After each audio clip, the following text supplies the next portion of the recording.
I want to talk to you today about something that don't need a map, don't need a flag, don't need a missile, just needs your wallet.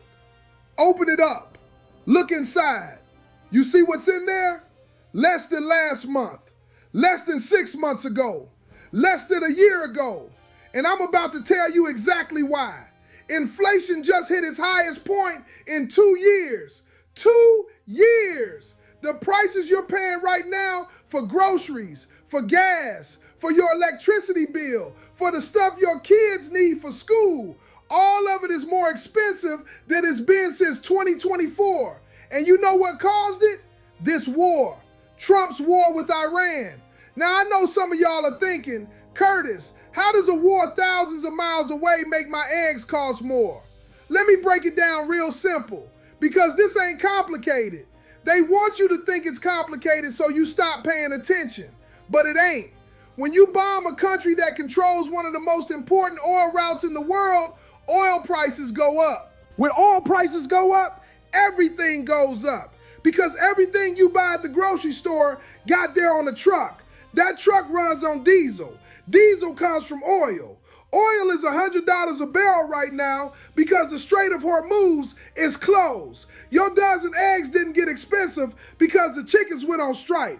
They got expensive because the truck that brought them to the store is paying twice as much for fuel, and that cost gets passed down to you. Your gas is pushing $5 a gallon in some states. $5. A year ago, it was under $3. What changed? Did somebody discover less oil? Did the earth run dry? No, we started a war. And the people who run the oil markets looked at that and said, well, this is gonna get ugly, and they jacked up the price. That's it. That's the whole story. So every time you fill up your tank and watch that number climb, I want you to remember, this ain't inflation because of bad luck. This ain't inflation because of supply chains. This is warflation. This is the price tag on a war that nobody voted for, nobody asked for, and most Americans didn't want. Now, while all that is happening, while your cost of living is going through the roof, while you're deciding between filling up your gas tank and buying groceries this week, the President of the United States dropped his budget proposal for 2027. And listen to what's in it.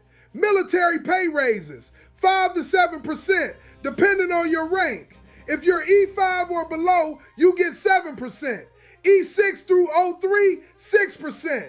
O4 and above, 5%. And look, before anybody twists my words, I am not against paying our troops. Our service members deserve every cent and then some. They are out there right now in the Persian Gulf risking their lives. They should be paid well. But here's what the budget also says, and this is where I need you to really listen. Federal civilian employees, the nurses at the VA hospital, 0. The teachers at military-based schools, 0. The air traffic controllers keeping planes in the sky, 0. The food inspectors making sure your meat is safe, 0. Pay freeze, flat, nothing. Not a cost of living increase, not an inflation adjustment, nothing. In a year where inflation is at a 2-year high, in a year where everything costs more, the president looked at the men and women who keep this country running and said, you get nothing. But the war machine, 7%. And it gets worse because it ain't just a freeze. The budget proposes a 10% cut to non-defense agencies. 10%. That means fewer people at the Social Security office when your grandmother needs help. That means longer lines at the passport office when you need to travel. That means less money for food inspections, for environmental protection, for the agencies that make sure your drinking water is clean. Now I want you to do the flip test with me. You know the drill. Close your eyes. Imagine it's 2015. Imagine Barack Obama started a war in the Middle East. Gas is $5. Inflation is through the roof. And then Obama drops a budget that freezes the pay of federal workers while giving the military a 7% raise and cutting every other agency by 10%. What would Fox News say? What would the Republicans in Congress say? They would say he's gutting the government. They would say he's punishing hardworking Americans to pay for his war. They would say this is fiscal insanity, and they would be right, but it ain't Obama. So Fox News is talking about how the military deserves this raise. And they're right, the military does. But they're not mentioning the nurse. They're not mentioning the teacher. They're not mentioning the meat inspector. Those people just don't exist in the conversation. $2.2 trillion. That's the size of this budget. $2.2 trillion. And somehow in all that money, there wasn't enough to give a cost of living raise to a VA nurse who makes $55,000 a year. But there's enough for bombs. Always enough for bombs. You know what this reminds me of? My grandmother used to say, baby, watch what a man spends money on, not what he says he cares about. And grandma was right, because this budget tells you everything about what this administration values. They value the war machine. They value military power. They value projection of strength. And they do not value the people who make this country work on the inside. The cafeteria worker at the federal building downtown.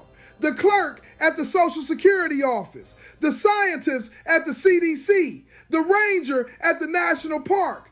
These people are being told in black and white, in a budget document with a presidential seal on it, that they don't matter enough for a raise. And meanwhile, the defense contractors are eating. Lockheed Martin stock is up. Raytheon is up. Boeing Defense Division is UP. The companies making the missiles that are blowing up Iran are having their best year in a decade. Their executives are getting bonuses while your paycheck is frozen. Now let me tie this back to your kitchen table, because that's where this matters. If you're a federal employee and there are over 2 million of you, this budget means you're taking a pay cut. Not on paper, but in reality. When inflation is 5% and your raise is 0%, you just got a 5% pay cut. Your paycheck is the same, but it buys less. That's math. That's not politics, that's math. And if you're not a federal employee, don't think this doesn't affect you. When the government cuts 10% from non-defense agencies, the services you depend on get worse. The wait times get longer. The inspections get fewer. The safety nets get thinner. This budget isn't just about government workers. It's about everybody who depends on a functioning government, which is, newsflash, all of us. $5 gas, higher groceries, frozen paychecks, cut services, and a $2.2 trillion budget that prioritizes bombs over people. That's what this war is costing you right now, today, not in some hypothetical future, today. And the man who started this war, he's on social media calling other countries dishonorable while his own people can't afford to fill up their tank. You want to know who's dishonorable? Freezing a nurse's pay during a war that you started while inflation is eating her alive. That's dishonorable. Tell me in the comments what you're paying for gas right now. I want to see the numbers, because the White House can spend all they want, but your gas pump don't lie. Subscribe, notifications on, because your wallet is on the line and somebody needs to keep it real. That's Straight Talk. I'm Curtis Banks, and the truth costs more than it used to, but it's still free here.